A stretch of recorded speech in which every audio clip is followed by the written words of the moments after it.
Hi. Kind of hard to capture this because it's quite a large book and the camera, I don't have enough height. Recently, I've been reading through this book. It's a library book, as I don't really buy books because they're really expensive. And also, I actually went through a stage of buying books. Well, not through a stage.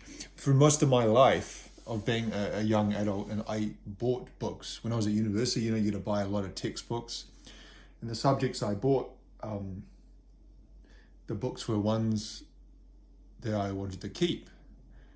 Like kind of like philosophy books like Nietzsche and Schopenhauer and Kant and stuff like that. And so I had all these books, hundreds, thousands of dollars of books, they're very expensive.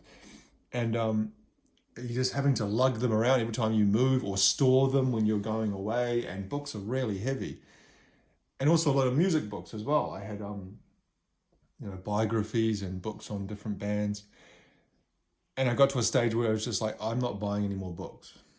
And I got rid of a lot of books, just gave them away, sold the ones I could. I actually had a Jeff Buckley book, seeing as we're going to be talking about Jeff Buckley. I had the biography Dream Brother. I can't remember who wrote that. The name Jeff Apter's coming to my mind, but I don't think it was Jeff Apter. A very good book if you're a fan of Jeff Buckley. Covers his life from birth to death. Goes in depth. But we're not talking about that. We're talking about this one here. Grace, 25 Years of Grace, an anniversary tribute to Jeff Buckley's classic album by Mary Kerr. Okay, well, this is that why I'm thinking of Jeff Apter? Because he's one of the fucking authors on this one. God, I'm an idiot. Maybe he was on the other one as well. I don't know. 25 years ago, whatever that Dream Brother book came out. This is more pictorial in nature, but it's got a lot of good interviews. I haven't completely finished it, but I've got through most of it. This focuses obviously on Grace. It's not a biography of his life. It's on the recording and the lead up to the recording of Grace. So you might recognize that photo, or at least the clothes he's wearing in the kind of background is taken from the Grace cover shoot photography sessions. Here's Grace here. Shows. Okay, I think I have to take this off because this is not stable. There's Grace, and you can see he's wearing that jacket. I think that was what's the girl's name? Judy Garland's jacket. I can't remember the exact story. But yes, that's obviously from the same photo shoot. So I'm not going to talk about everything, but they some of the photos are really I've never seen before. I've seen a lot of photos of Jeff Buckley, in books and in magazine outlays and things like that. But there's a lot of ones I've never seen before. Here's a overview of the people they talk to. So probably a lot of those names you've never heard before, but I'd say it touches on most of the important people from the Grace period. You got the guys in the band with him, Matt Johnson, drummer, Mick Grondal, the bassist, and Michael Ty was the other guitarist. So those were the players on the album and on the tour with him. Gary Lucus, the one there above, he wrote or co-wrote a lot of the songs with Jeff. Unknowingly at the time that they were going to end up in Grace, because Gary Lucas thought they were going to be in a band together. But Chris Dowd was a good friend. He's from the band Fishbone. Andy Wallace, obviously the producer. Some of those other names there, like George Stein and Berkowitz, I think they were like label people on Columbia. So okay, we've got part one, the making, part two, Grace, the album shoot, and part three, the legacy. And so here it talks some more kind of famous luminaries who were influenced or who just loved the album or who knew Jeff maybe a little bit better than some of the people. So we got right down there Jimmy Page, which is a pretty big get. I can't imagine Jimmy Page is coming out and doing a lot of interviews, at least for other things. Like obviously he's happy to talk about Led Zeppelin till the cows come home, but you don't often hear him talking about more recent stuff. Although, yeah, maybe that's unfair. Maybe they don't ask him. So some kind of famous like Ben Harper, Heaven Nova, Bernard Butler, Guy Pearce, Pete Yorn, Butch Walker, and they're talking about how they felt about the album and whatnot. So I'm just kind of flicking through. I won't look at every page. It's a big book. Malcolm Gladwell writes the foreword. Why? I'm kind of sick of that guy, to be honest. He has that podcast. What's it called? Revisionist History, but he's got another one, Broken Records. That's the music focused one that he does with Rick Rubin. And 90% of the interviews are done by others. There's a woman, I don't know. Maybe it's because especially if I know a lot about the interview subject. Who was the one recently? Oh God. Oh, it was Jerry Cantrell from Alice in Chains. And there was another one. There was two I listened to, and they both annoyed me. Yeah, maybe I'm being unfair. I'm a huge fan of Alice in Chains, and I'm very familiar with their work. And so when I hear an interview, I want to hear something interesting or new. And she didn't do that, although she did ask some good questions. She kind of come out at random and asked about the meaning of the song "Damn That River." I remember. But anyway, well, my purpose was saying is that Malcolm Gladwell kind of attaches himself to these programs, to these projects, I should say, and his voice annoys me. And although I'm sure he's a very smart guy, and actually I like some of his books, like Outliers and stuff like that. Even though some of them being debunked subsequently, I think they raise interesting questions. But he kind of pops up everywhere, and I just get kind of sick of hearing his view on things like Jeff Buckley. Like, what the fuck does Malcolm Gladwell have to do with Jeff Buckley? There he is with short hair.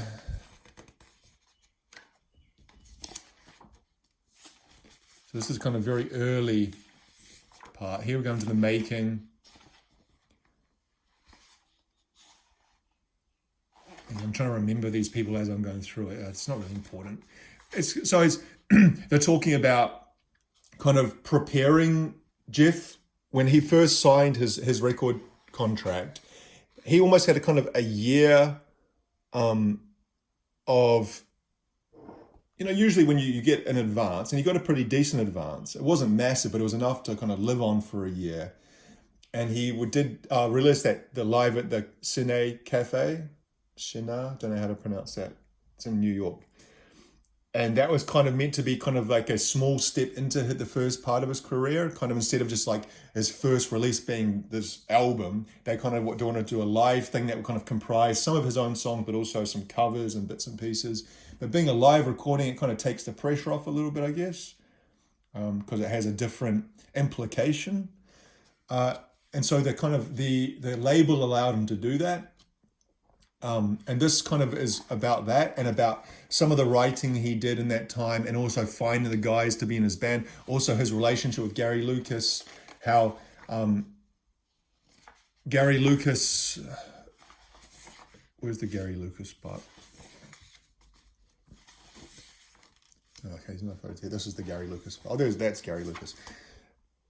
Gary Lucas, like it says up here, American guitarist, Grammy nominated. He was played and collaborated with Leonard Bernstein, Captain Beefheart, Chris Cornell, Lou Reed, John Cale, Nick Cave.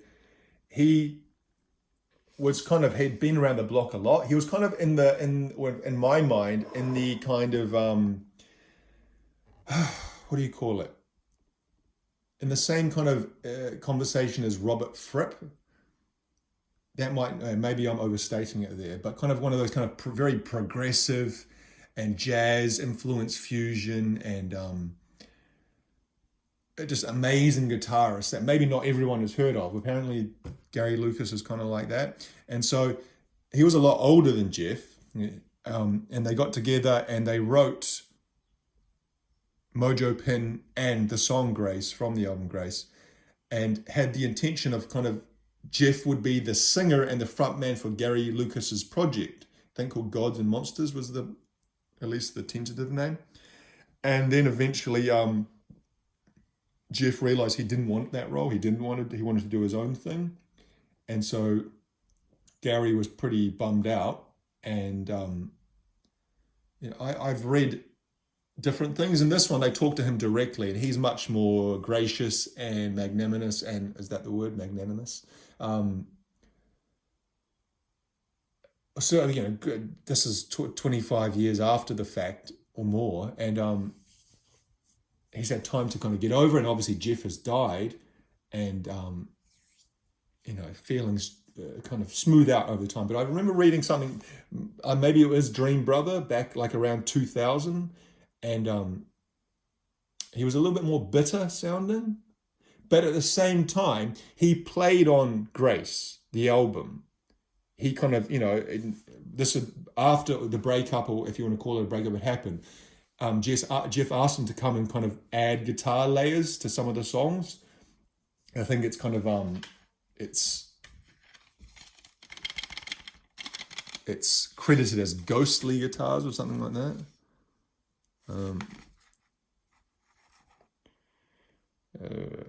Gary Lucus, Magical Guitarness on Mojo Pin and Grace. That's what I'm talking about.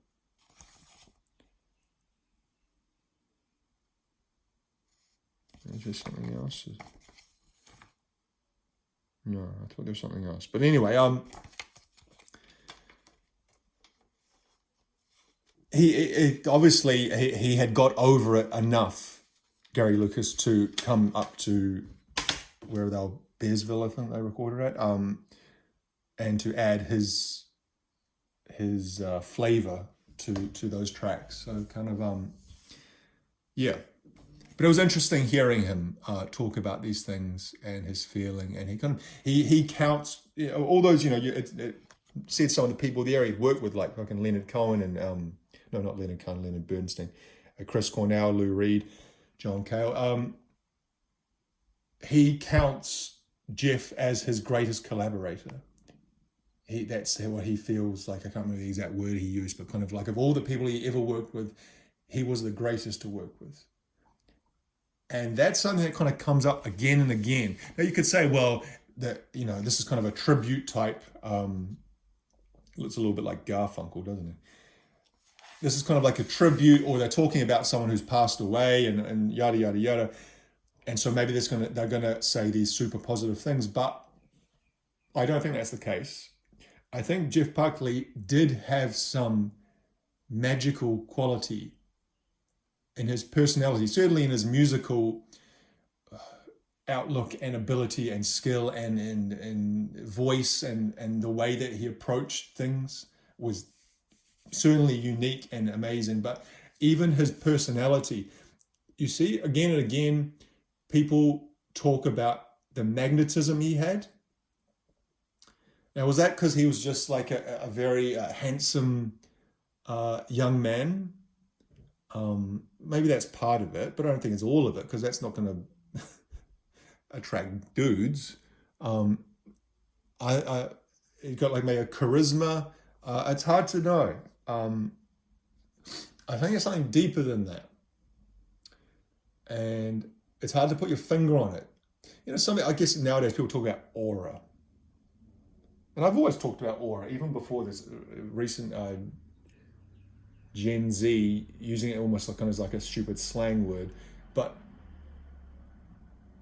talking about the vibration or the mood that someone kind of emits from them.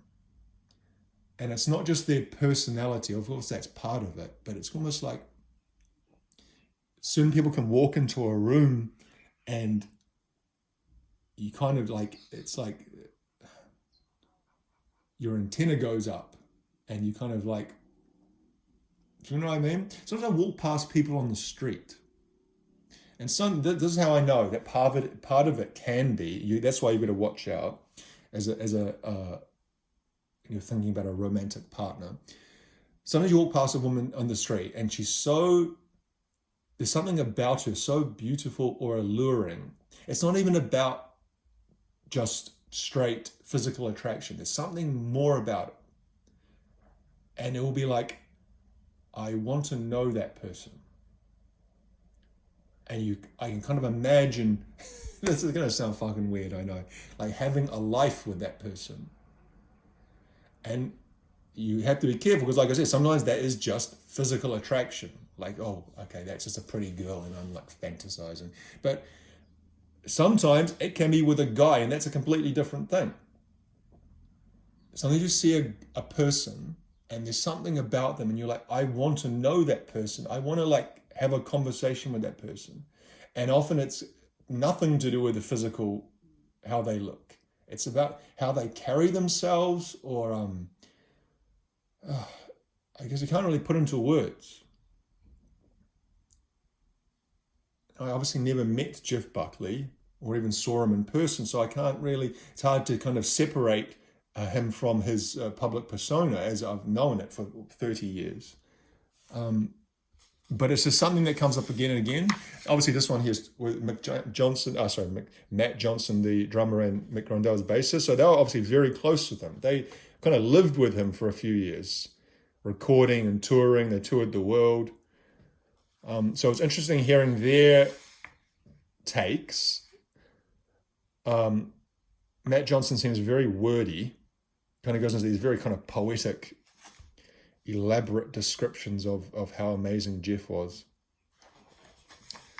But interesting nonetheless to hear from him. And then there's Michael Ty, who was also another kind of band member of his, played guitar alongside him, and had known him longer. They were kind of friends when he was out in LA, I think. Jeff lived in LA. I think he was born there and spent most of his youth there, but he also studied at one of the music schools there, focused on guitar. And he was kind of in like a heavy metal, like hard rock, like he was like a shredder through the late 80s.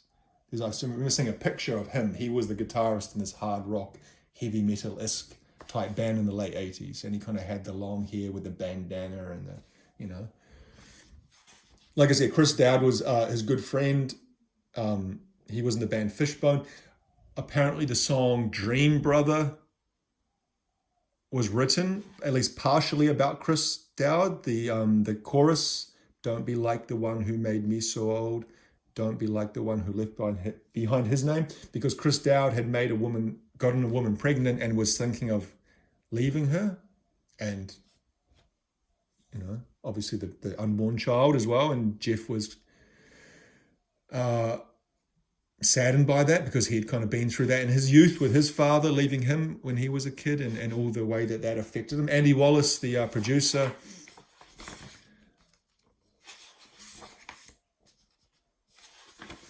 so some good studio shots, but I've seen that one before. That. Anyway, reading this got me in a Jeff Buckley mood, as is often the case when you read in depth about a musician or the making of an album. It kind of, reintroduces it to you almost, and you kind of want to go listen to it again and kind of. So there we go, like the art director for Columbia, Sony's marketing team. So, all the people who were involved in kind of getting the album out. She was a music journalist and a photographer. So this is the Sin A, where he did that first album, first release, or if you want to call it an album. Always playing a Telecaster, or at least I noticed that he always plays a Telecaster.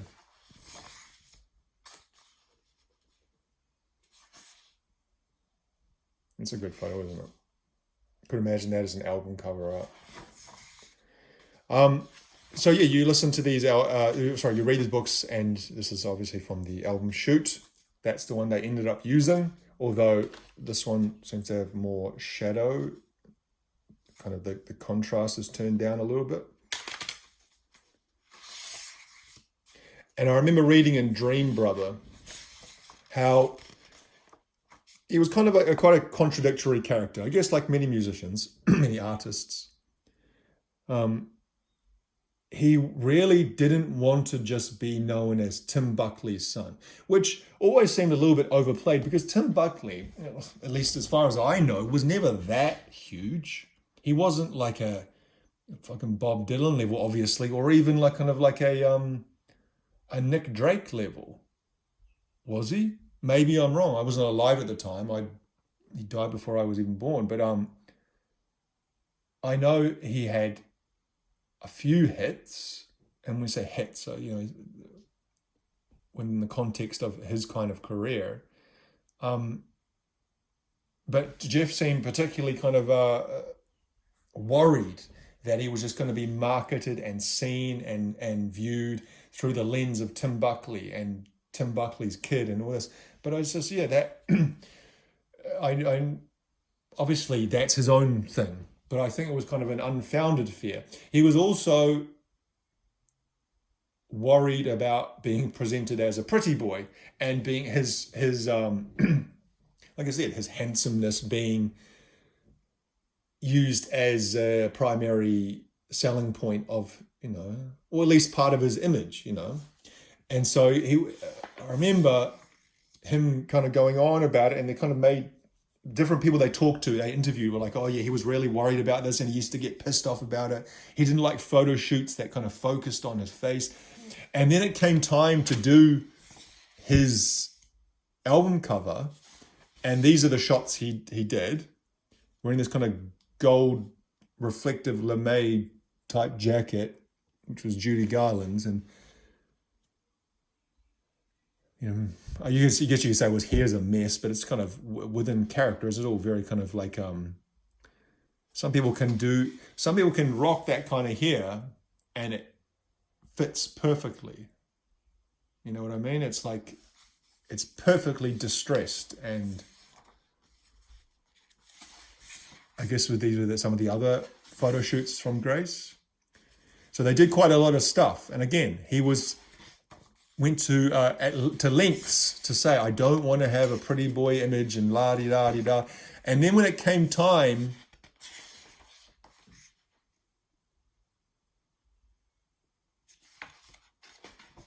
to select,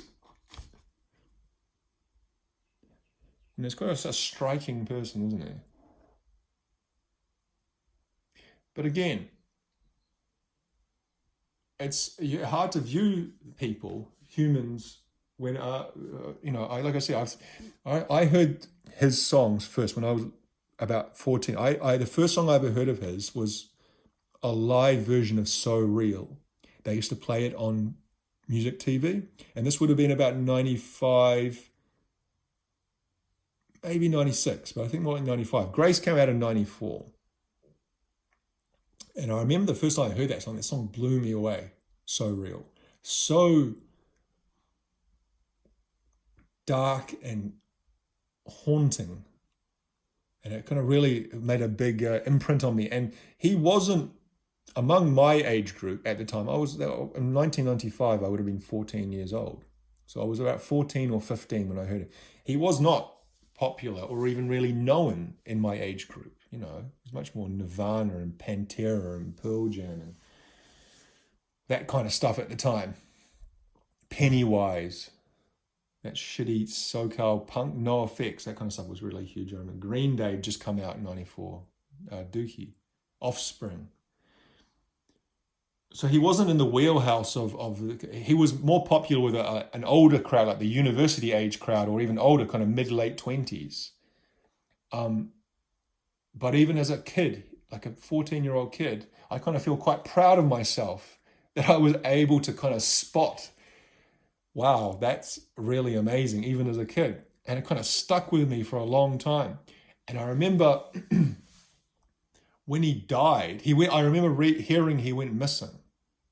Like, back then it would have been in the newspaper probably. I can't imagine they would have said that. Maybe he was on one of the music TV shows, they might have mentioned it. And then I remember they had a tiny little, what do you call it, like bylines? You know how in news, I haven't read a newspaper for years, a physical newspaper, but they would have the main stories, and then down the side of the paper they would have kind of like a column of like 4-sentence stories, kind of like, I don't know, a bear escaped from the zoo today and was shot.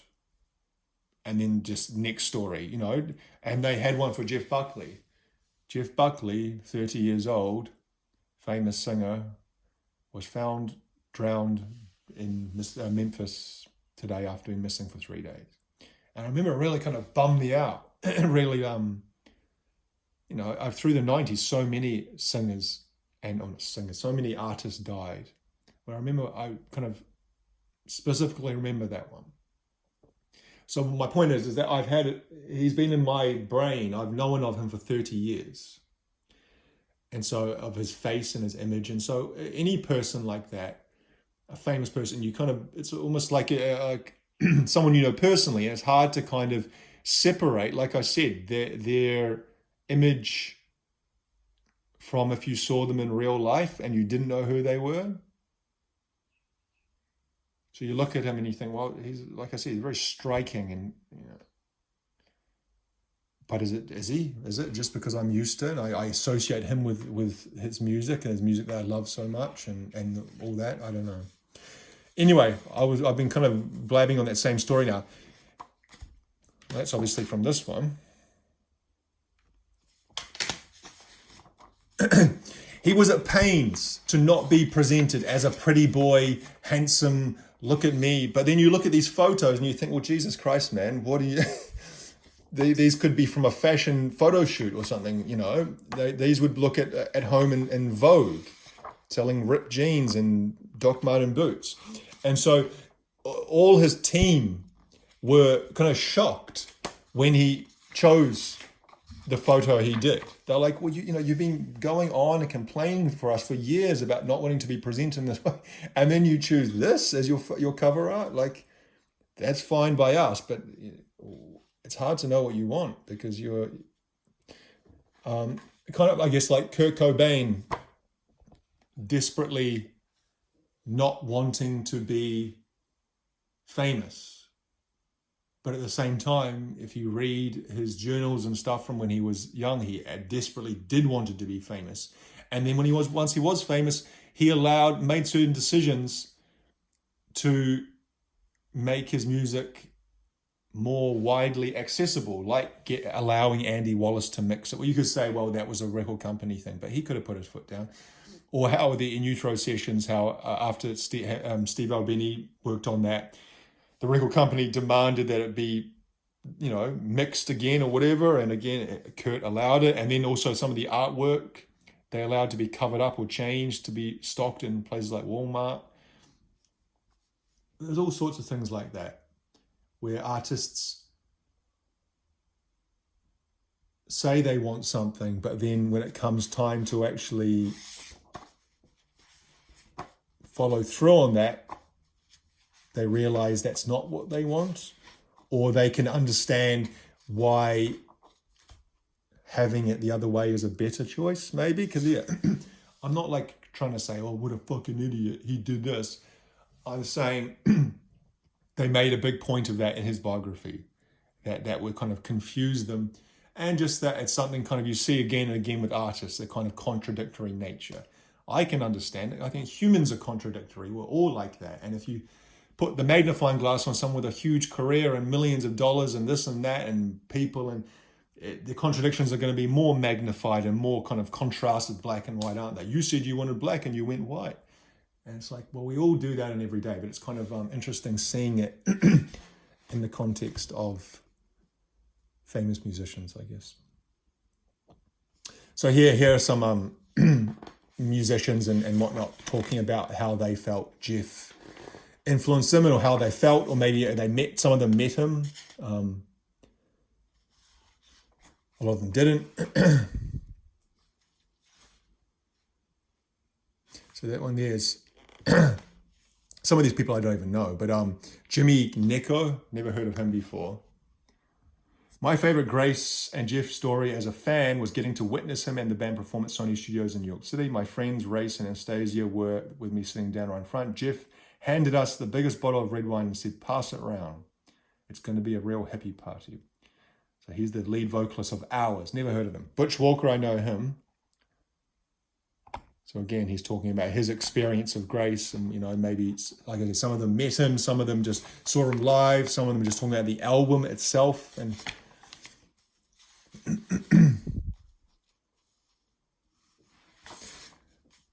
looks like kind of like a I like some of these photos. They're kind of very candid.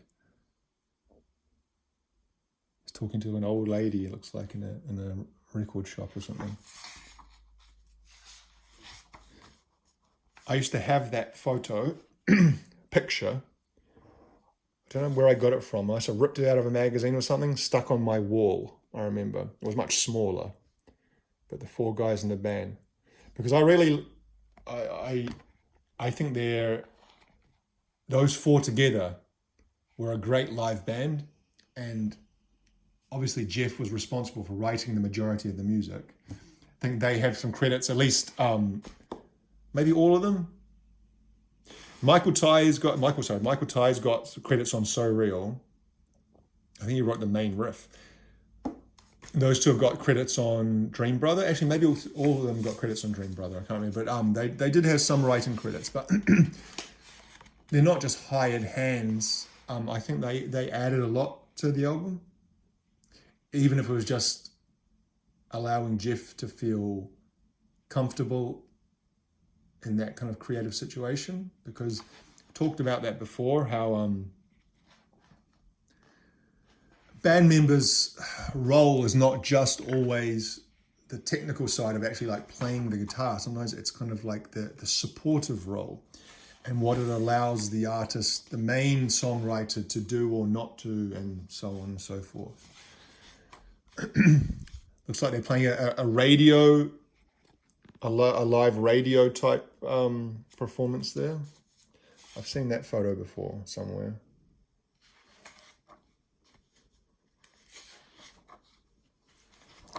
I'm kind of flicking through a bit faster now because I know that's taking too long. But yes, if you like the album, if you're interested in it at all, I would recommend this book. Like I said, it's got some really nice photos. There's Jimmy Page's. Let's end on that one. I was really affected by Jeff Buckley when I heard him perform, and I heard one of the last concerts in Australia. The concert, it was absolutely staggering. He absolutely just touched every emotion in you, you know? He was really superb and was in a total class of his own. As you know, because you've heard so many singers and you go, well, they got that from Jeff Buckley. Yes, you do hear a lot of singers that have been directly affected. He was iconic and really just in a total class of his own, so I was really deeply affected by his music. I thought he was a master. It was tragic that he died, but there was a weird irony. I've heard that he was singing a whole lot of love when he died. I don't know that it was true. It is true because the guy was with him. What's the guy, Fotty? His roadie, who was with him on the banks of the river when Jeff walked into the river. And obviously the only witness said he was singing a whole lot of love when he walked into the water. He'd actually sort of said in Australia that it would be really good if he had done something together. Can you imagine how I would have loved to have done that with him? He started doing the second album, then he called a halt, then he started up again. Yeah, it's a tragic loss. My God, was he good. And as amazing as Grace is, some of those live performances, I've said before that I don't really care for live performances that often. You know, when you get live albums or live bonus tracks on bonus, you know, like special editions, it's like, well, who cares? Why bother? But some of the live renditions he does add a lot to the song. The big one, obviously, is Eternal Life, which is track 9 on the album. He does a completely different version live. It's called the Road version. A lot kind of more faster, and kind of the guitar's got more attack and kind of more chuggy. It kind of breathes life. I like the song on the album, but it kind of breathes a whole new life into it as a live track. And just little bits and pieces he does with his voice or with the guitar and the live versions just add a lot to it. So I've been listening to a lot of live and watching a lot of live stuff that he did. I actually owned there was a Chicago concert video, or, you know, DVD/VHS that he released. They released around 2000, because I got it for Christmas on VHS 2000, Christmas 2000. because I can remember sitting in the living room of the flat I was living in at the time, and we had a VHS player, and just being blown away by that. Absolutely blown away. It was amazing seeing him do that live as a voice.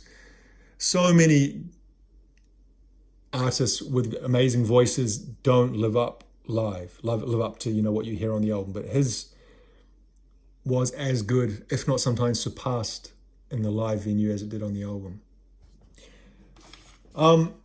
So yeah, something a little bit different. Obviously not a CD. Well, this is a CD, but yeah, a great book. It's big though. It's huge. And yes, the two Jeff Buckley albums, I actually own two versions of this. I have the original version. This is the expanded version that has Forget Her as the 11th song. That wasn't on the original release. He specifically didn't want it on the official release. But in 2004, I guess the 10th year, they did a 10-year reissue and they put Forget Her on it, which I think is fine. They could have maybe done that as a bonus disc. They could have put Forget Her and a few other bits and pieces on there as a bonus disc, or even bonus tracks. But putting it as kind of an album track like that, I think, is a little bit disrespectful, because he specifically and quite vehemently did not want that track on this album. And then the posthumous sketches for My Sweetheart the Drunk, the kind of bits and pieces, the demos, the recorded songs of the kind of, I guess, the abandoned sessions he did down in Memphis. There's some good songs on it though. Nightmares by the Sea is a great song. Haven't You Heard's a great song. Everybody Here Wants You is, could have easily featured on Grace. Morning Theft, Vancouver. Vancouver is a cover. Actually, some of these might be covers. I'm not sure how many of these are covers. Tom Verlaine produced them. Tom Verlaine was from Television, I believe. Mary's his mother. That's her message to the fans. We won't bother reading that. So it's going 98. Okay, a year after he died. Because in my mind it was a lot longer. I got this in about not this version, but the actual CD I bought in 1999. Is there no? Oh, it is here. Okay, so what's this? Haven't You Heard? This is where it's recorded. Does it say actually who wrote it though, so we know which are all songs by Jeff Buckley, except Sky's a Landfall and Demon John. That's with Michael Ty. Vancouver. Okay, it is. I thought Vancouver was why do I always thought Vancouver? Oh, I'm thinking of Kangaroo. Sorry. He does a live version of Kangaroo. I'm thinking of one word. Kangaroo, Vancouver. 3-syllable one words that I got confused. Yard of Blondes by Audrey Clark. Who's that? Obviously it's not him. And Back in New York, so that's by Genesis. Mike Rutherford, Steve Hackett, Phil Collins, Peter Gabriel, and Tony Banks. Satisfied Mind, that's kind of like an old blues song, I think. So yeah, always sad thinking about Jeff Buckley.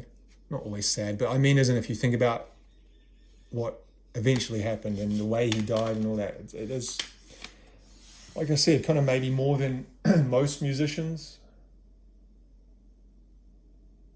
I mean, there's an interview.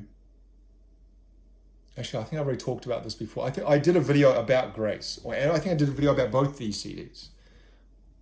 And I think I talked about this. He toured in New Zealand around 95, 96. And again, I would have been about 14, maybe 15 by that stage. And I would have loved to have gone, but at that stage, I went to a few concerts, but very few and far between. I couldn't go to every concert I wanted to go to. And I remember there's an interview with him, and he's got a moustache. He grew a moustache while on tour. He's doing it with Dylan Tate, and he sounds haunted. He's talking about his father in the interview. And I remember I found the interview online somewhere. I can't remember what. Anyway, it's on YouTube. And I hadn't seen it for years. I hadn't seen it probably since it was originally aired back in 95, 96. And it was like, you know, when those things, you've seen it once. I only saw that interview once, but it's stuck in my mind. And he just seemed ill at ease. He didn't seem comfortable. And maybe that was just because he was having a bad day. Maybe he was hungover. Maybe he didn't want to be interviewed. But I remember. And then I saw the interview, and it was exactly as I remembered. He seemed very ill at ease and kind of haunted by something. It always stuck with me. Anyway, we'll leave it there. Thank you.